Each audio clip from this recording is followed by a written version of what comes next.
Game number 2 might already be the last map, and we are live and good to go. Starting to the right side of the map, currently in blue, we have Dragon. Nice zoom by Funkadelic. Yeah, really nice zoom. And to the top left for MTW, it's Dimaga down a game in the series. And there's Dimaga's zoom in as well. Gotta do the zoom. Yeah. Every player gets a zoom here at the IronSquid. Yeah. Certainly. That's just how it's done. I think the French players get 2. 2 zooms, maybe a zoom and a pan, or Yeah. a zoom and an insert key. If you've been a good boy, you get the pan as well. Yeah.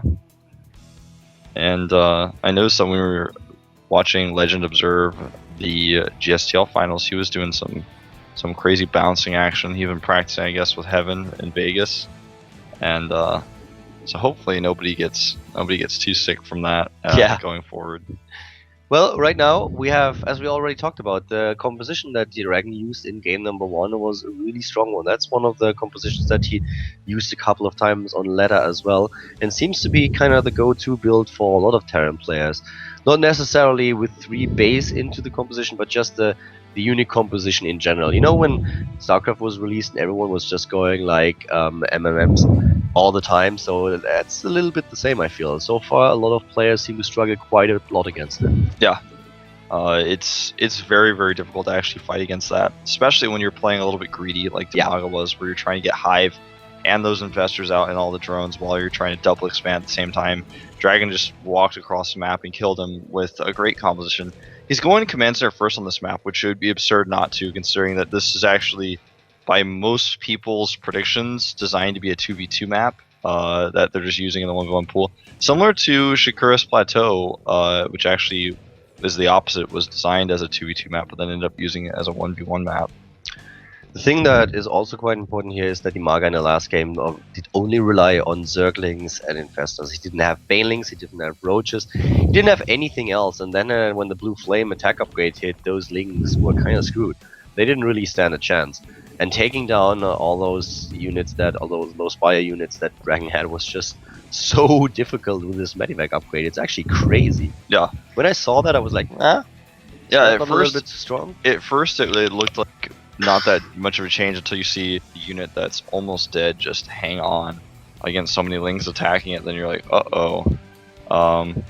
I feel like part of the strength of it is just simply that he was able to get such a large force with the Medivacs. Otherwise, there might be timings, for example, in Terran vs. Protoss specifically, where it's still better to get the upgrade later and actually go for a faster push where you try to elevate her into their opponent's main or try to out multitask them with your drops. But that timing window would be missed if you go for the upgrade first. So there's a lot of different things that come into play with that Caduceus reactor. And I think the more often we see it, the more we can really figure out which choices are the best ones. We have a lot faster gas this time by Dragon, by the way, so he doesn't really wait until he has everything set up with the third base. He goes straight into the double gas after he builds his second command center and the barracks. So right now we have him with gas a lot faster, and this of course changed the timings quite a bit.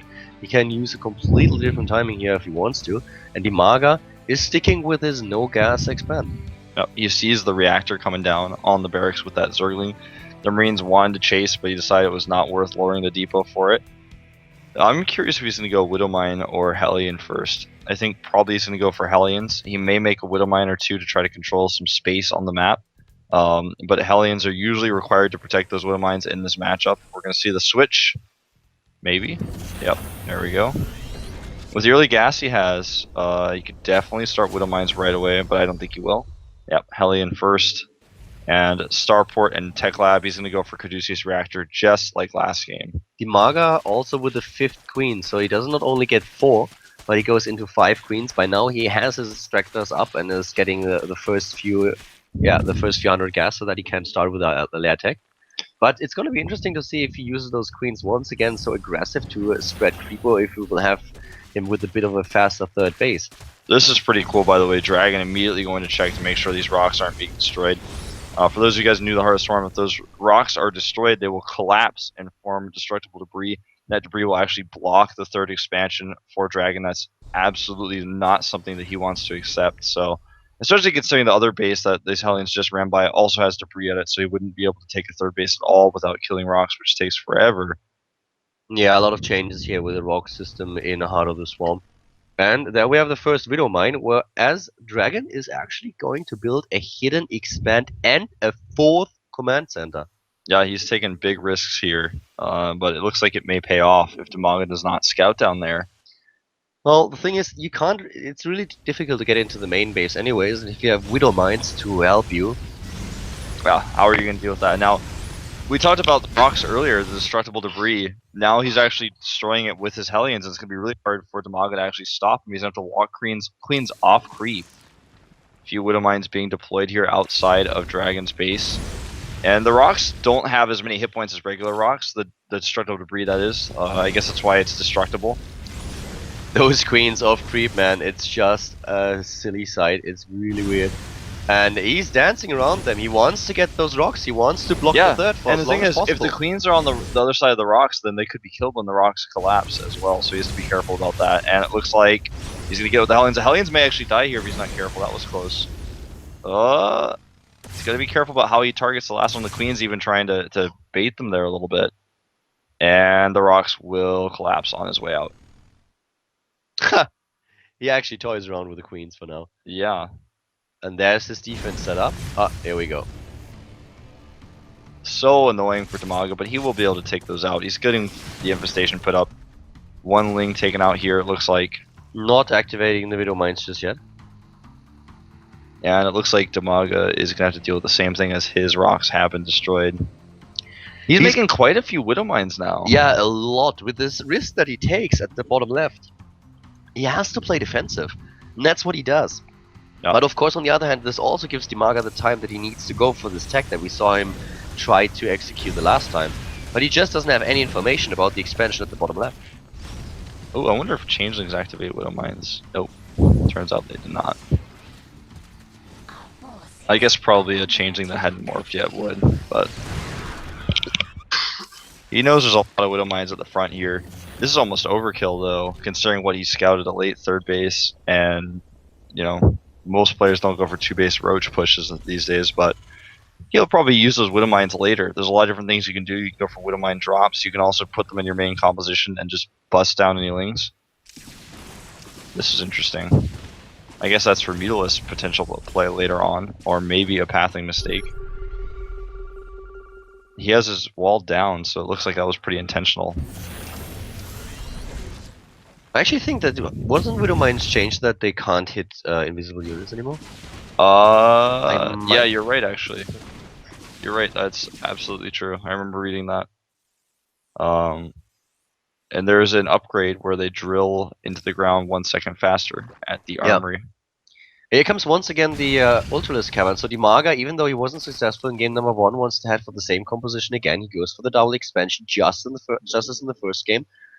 Has 4 then in total, +2/+2. Yeah. And Dragon executes a build that is very, very mech orientated right now. Yeah. Going into tanks, going into Thors, and of course with the extra gas that he has at the bottom left already, that's definitely going to work out. Yeah, he's got a ton of extra gas down there, and he's even dropping his mules, some of them there, getting the extra gas over here at the north as well of that expansion. And you know, I don't know how this is going to turn out. Upgrade-wise, it's looking pretty good for Dimaga, and he's also got a great amount of tech. Ultras do base damage now that's upgraded rather than specific damage to mech units. I actually like that, to be honest with you. The upgrades for the Ultralisk. You know, I'm a little bit sad that we don't see the Charge Burrow upgrade, but on the other hand, it was a bit awkward. And awkward anyway, so I'm kind of okay with that. It seems that the Ultralisk is now once again a little more solid and straightforward unit, and I can really appreciate that. So I would like to see how much damage they can actually do against Dragon here. But Dragon is really using the strength of the map. You talked about it being a 2-player map originally, and that's exactly what he kind of abuses here. He knows that it's a huge map, and the Dimaga is very unlikely to scout every position. So he just gives it a shot, takes this third, has now 4 mining bases, and that will really help him quite a lot. Dimaga, on the other hand, has all the time that he needs this time to get his tech out. So we have the first Ultralisks already on the production tab. We have extended thermal not in this game, maybe the next one. Yeah, not so much this one, yeah. But Adrenal Glands +2/+2 and Catina's Plane. He needs to scan and use that Banshee if he wants to clear up some of the creep. There's so much creep out, just like last game for Dimaga, and we do see it one scan here. It looks like he's not going to be able to get very many tumors. If he can catch these Hellbats. That was a pretty nice shot. Yeah, that was a great job there. Fungal misses though. Yeah, the second fungal was horrible. It was a little bit too late. He had a good chance at chain fungaling them. Yeah, the projectile change is really interesting. I'm not sure if I think that I like it or not yet, but I just want to see it a little bit more. Yeah, it seems a little bit awkward at times, but still. I mean, I can see that the Infestor needs a couple of changes, so I like that Blizzard is toying around with different ideas, implementing them in Heart of the Swarm and also Wings of Liberty. But right now, as we speak, we have more and more upgrades coming up for Dragon. His +2/+2 is nearly done. Dimaga takes the 5th base, and funny as it is, he tries to hide it right next to Dragon's expansion, the Dragon's Ninja expansion. Yeah, and I wonder who's going to see which one first. That looks a little bit silly, to be honest with you. Yeah, it does look a little bit weird. Hellions get surrounded here, no blue flame, in fact, this time. 2 Thors of timing research. We see the Corvid reactor coming out for Ravens. We're going to see a Raven late game here, which is not always very useful against Ultralisk. I mean, Seeker Missile's not that useful. I don't think Widow Mines are going to turn out to be very useful against Ultralisk either. And just some more Viking harassment going on here. He's really been doing a great job with those Vikings to clean up Overlords, and I think that this is just one way where you can really start to freak a Zerg player out if he doesn't have vision around the map. What if a drop comes in with Blue Flame Hellions? What if a Widow Mine drop happens in Heart of the Swarm? Dimaga actually goes into double Spire right now, where you mentioned the Widow Mine drop. So he will not only have the means of getting Corruptors, but with the Hive Tech that he has, it looks like he wants to get the Brood Lords as well, so that he has a composition with Ultralisks and Brood Lords. And those +3/3 upgrades, of course, also benefit all those Broodlings. At this point, Dimaga actually with a really scary force on the map. Yeah, he really does have a scary force indeed. I noticed that they added Widow Mine kill count in the Observer UI now. So that was always something that really threw me off when I tried to find out if I got a kill or not with my Widow Mine. Now it's there, and for sure. Hellion groups trying to poke at the army a little bit, which is really tough to do. Viking looks like it's finally going to meet its end. Oh, there we have the Vipers. Yeah, 4 Vipers and 11 Spore Crawlers, because he knows that the Ravens are going to be very annoying to deal with otherwise. Uh-oh, looks like this base is hidden no more. Yeah. Bye-bye SCVs. Dragon not even trying to run away with them. He knows that is kind of futile. And he's actually going to go for his own little Hellion run by. Blue Flame is done now. This is actually going to be much more of a big deal, I feel, considering that Dragon already got the gas and resource he wanted from that expansion, but one of Dimaga's core base is now under attack, and great micro by Dragon, actually, insanely good stutter step, and taking out almost all the drones here. Yeah, taking down a lot of them. Not a lot that Dimaga could do about it. Rebuilt 16 drones right away. But Dragon lost a lot of his SCVs too, so currently we are looking at a harvest count of 62 to 68 in favor of Dimaga. Yeah, 15 Widow Mines on the map means 30 of the supply that Dragon has maxed out right now is not actually in fighting units. Yeah, you can use the Widow Mines in combat, but it's kind of awkward and hard to do so, and if he starts moving out with these Widow Mines as part of his army, then he gets fungled, the Widow Mines all just die without being useful. That could be a big problem, and it looks like he is going to start moving these units out a little bit right now. Dimaga is currently expanding all over the place. He has another expansion at the bottom, he's expanded at the top at the 12 o'clock start position, and this is shaping up to be this massive endgame scenario between both of them. Currently Dragon on the move with his Ravens, with his Thors, trying to move in here, and Dimaga just looking for a good angle to engage. Yep, point defense drone starts the fight. Hellion trying to get a little bit of scouting information becomes a Hellbat. The expansion has been retaken over there to the south, but it's hard for Dimaga to find an angle of approach. He's actually using that Devour ability on the Spore Crawlers. Some Seeker Missiles are launched, but they should be able to be dodged. And right now we have Consume used for the Viper, and he has now enough energy so they can start to use Abduct. Yep, and abducting those Thors can be a great choice. You can also abduct some Ravens. He's got to be careful though that when he does it, he kills the Raven immediately, because you don't want that Raven in the middle of your army if you drop some Seeker Missiles. Depending on when he wants to engage, Blinding Cloud would also be a really good option here for him to make sure that those siege tanks are crippled in their usability. Yep. Oh, those Zerglings actually not really being caught all too well. The second one a little bit more damaging there. But he does actually clean this up. He wants to repair that sensor tower. Looks like it will survive just barely. And with the sensor tower, the units have advanced notice of how to deal with those Zerglings. We see the Widow Mines are actually creeping across the map. He must have seen an expansion earlier with his own flying command center, so he's actually just going to go land some Widow Mines over there. Dragon is now also starting to get a little bit more aggressive and trying to force at least the creep back to give him a better spot. Widow Mines spotted by the Overseer. Overseer taking a hit though afterwards. Getting punished right away. Yeah. And here How comes dare some you. Seeker Missiles. It looks like he targeted down the Vipers with those. A decent amount of damage. Then he targets a Viper again. Viper getting a little bit more hit points in this current patch, but still not quite enough to withstand a Seeker Missile. No, it's more than it's more like a Yamato now that we have. Yeah. That's And- actually, for now, both of them. Just look at the resource that they have. Yeah. 5 to 6,000 minerals, 2,000, nearly 3,000 gas. Both of them maxed out. This is both of them just a bit in the stalemate situation where it's all about position, all about where you attack, what kind of expansion you take down first, where you move onto the map. And Dragon gets another base of Dimaga. Yeah. But the Zerg player from the Ukraine still has this base at the top of the map that he did not saturate just yet, and also another one at the bottom left that we just saw on screen a second ago. This base is really important. He's actually losing some gas SCVs here, but unfortunately not microed too well, those Zerglings. It's really hard for Dimaga to go for a counterattack while his base is on the edge or dying with all these Widow Mines. He's still got 14, I believe, on the map, and when you consider that, it's kind of hard to make the choice, well, I'll just walk across the map and counterattack. When you don't know exactly where his Widow Mines are, you have to be a little bit cautious.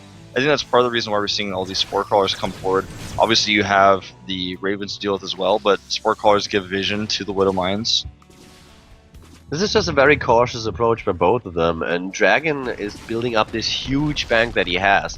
We have him with additional bases now as well, and for him, he will have to deal with the Brood Lords at some point, because that's the tech transition that Dimaga starts now. We have him with upgrades +1 and +2 attack and armor for his units, and also at the same time the speed for the Overlords. Neural Parasite as well. It's just like I said earlier, both of them are gearing up for a huge battle. Oh, perhaps this later on. Chain Fungal could be devastating. He drops a point defense drone to try to help out these Ravens. He's also dropping some Seeker Missiles as well here. And he's doing some decent damage to the Infestors, but so many Ravens are already gone. And those Ravens are really one of the key units helping defend those Broodlords right now, since he doesn't have too many Vikings. Right now, Dimaga is trying to set up these flanks. He needs to be careful though, tries to back off once again, but his economy is really low if you compare it to Dragon. Yes, he still has nearly 2,000 minerals, but if you compare that to the Terran player's 9,000, that's a huge difference. Dimaga is completely switching to the air attack now.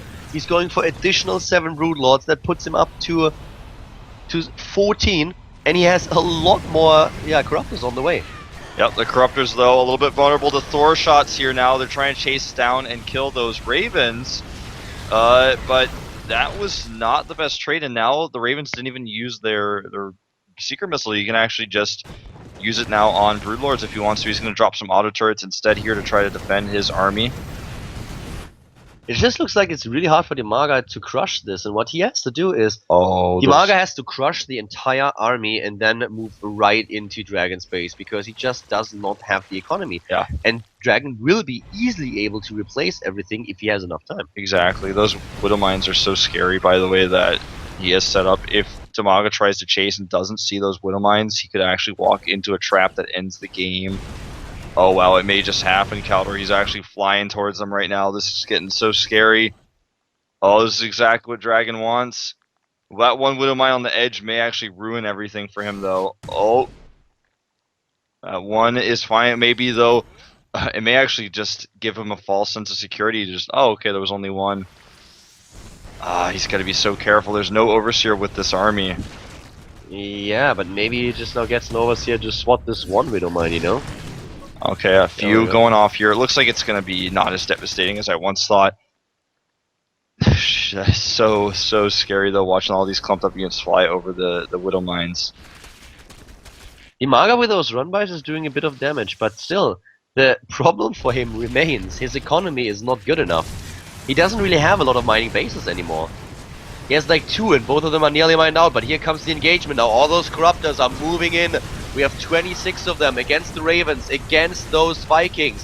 Here come the Fungals, good Fungals for Dimaga. Dragon dropping in supply immediately, but rebuilding of course in an instant. Yeah, and the Thor's not actually targeting down the Corruptors. Now the Corruptors taking out the Vikings. And this is what Dimaga needs. He has the much better composition because so much of the actual supply of Dragon was in Widow Mines, which again are not really combat units. They're great zoning units, and we just saw in that last fight, if he has vision of them, the Broodlords are going to take them out in a second. The Broodlings as well going to activate them and waste their unstable payload. Dimaga now has a bit of a timing. I really hope that he's going to use it to attack, because his problem remains. Dragon can max out again if he has the time. And Dimaga tries to get a new base, but now he has a bit of momentum going for him. If he can push in, his Corruptor count is still at 21 against 20 Vikings, and he has 12 Infestors, so with Fungal and good targeting, he should be able to take down the air army of Dragon. Yeah, he should be able to indeed. It's all about Fungals. Look at this massive Viking force that could just be fungled in an instant. Now it's starting to fan out a little bit, but he's going to be so careful. Now he sees the Infestors coming through, he's just going to avoid them. He's actually just playing Ring Around the Rosie right now until he can remax. He's going into the third and will probably just use the assault mode. Absolutely. If he doesn't do it, I'll be really surprised. And here we go. He doesn't have a ton of time to work with, but as soon as he lifts up as well, he's going to have Corruptors that are ready and waiting for him. And there goes the base. Is he going to lift up immediately, or is he going to try to fight cost efficiently on the ground? It looks like he's going to fight on the ground. There come the Fungals now. He will most likely lose all of them. Yeah, there's no way he can defend with the Broodlords coming from the side as well. But still, for him it's worth it. He killed another base, another mining base for Dimaga. Yep. All the Vikings going down, though Dragon remaxing with Thors, instantly getting some additional Ravens, adding just a few more Vikings. He wants to have some Vikings at least, because Thors alone are not really going to cut it. It's too hard to close distance against those Broodlings. And he's building now 4 Vikings at a time. He could actually just build even more, but nah, he's running a little bit out of gas at this point. He's going to face the same problem that Dimaga has. Still has a lot more bases on the map though. Yep. Yeah, that circling tried to block the base, but that didn't work. Yeah, a bit of a failure there. Just not. He's actually just going to target down this hatchery, the bottom left, with 2 Thors. They do so much damage that there's nothing that can be done to stop him. Oh, and another little run by here. That's actually just to save the hatchery from that one Zergling. Dragon just controls the map a lot better at this point than Dimaga does. Dimaga has a very slow force. His army is very strong if you have to face it and fight it, but the problem is that it's not the most mobile one. Very true. Some Neurals going down here on these Thors. He grabs them and will actually take them out for free. Yeah, the volleyballs are out, and now those 2 Thors are done for. Yep, targets them down. Broodlords actually coming in here to try to do some damage. This defensive planetary is proving to be quite useful, and it looks like Dragon's actually going to sacrifice his base and go for a walk-by here. Yeah, he also wants a little bit more anti-air. He's maxed out though on the other hand. Let's have a quick look at his Harvester supply. 46 and 39, both of them cutting down a bit on the Harvesters. Want to make sure that they have more army supply. For Dragon, this of course means with Orbital using more mules. We try to make a planetary here to buy even more time, but he's probably going to want to cancel that in the end with this many infested turns. But that's a lot of energy used actually to kill that planetary. Yeah, not really needed. Yeah, you could have just waited for the Broodlords to do their thing. Really wanted to stop it though, I suppose. The Hellions here are going to go and do their thing, which is to kill drones. Oh my god. And Dimaga just has such a hard time coming back and defending this. His Broodlords are so slow, and the Corruptors alone can't do anything against this army. Yeah, the Lings are just dying here for free as well. And you're so right, the Corruptors don't want to stick around, and uh-oh. So much damage done here to those Broodlords. He's already significantly down in supply. Now he's going to go for his last stand. He needs to move in and take this fight with his Broodlords. He doesn't have a lot of energy on his Infestors either. This is a really horrible position for Dimaga to be in. Dragon has a huge bank, and yes, the army supply. Dimaga is fighting, but already down a game. If Dragon takes this fight and this game, he's going to be the new champion of the IronSquid, King of the Hill. And here comes Dragon moving into the fight, doing as much as possible. Where at the right side we have the air battle going on. He flew over 3 Widow Mines with all of his Corruptors. He took so much damage that even though he's using some great corruptions here on the corruptors, they just lost so much now. The Thor should be able to clean up house. Even the infestors are going down here. Point defense drone helping out, and Thor on the ground is as well. If he actually stays over those widow mines for a little bit longer, they're going to reactivate. And the Thor using its new mode to do AoE damage here. This doesn't look good at all for Dimaga. 65 supply left, Dragon with 140, still 6,000 minerals on the bank. This is just way too much. He produces 5 Thors at a time, and Dimaga is out of options here. His income is too low to rebuild anything, and it certainly looks like Dragon is going to be the new king of the hill. GG, congratulations, and Dragon takes it 2-0. Two totally different styles from him. The first game using that medevac timing with the Hellbats attacking off 3 Commanders, and this game teching faster and going into mech and using the Widow Mines to control Dimaga's space, also to shut down his expansions. Both players taking some risks, but in the end, Dragon overcame. Yeah, Dragon with a 2-0, so Dimaga is, well, he had a good run, but Dragon just ended it, and we will see Dragon the next time at the IronSquid again when he has to defend his title, and if he wakes up in time. Yeah. So that was a close call today, but he was there, and Daishi is probably pretty happy right now. He's like, okay, at least you won, that's fine. And, well, that's it for the Heart of the Swarm King of the Hill show match, guys. So we are heading into the group right now. And after a short commercial break, we'll start with our first game today in IronSquid Group F. See you in a few, and bye-bye.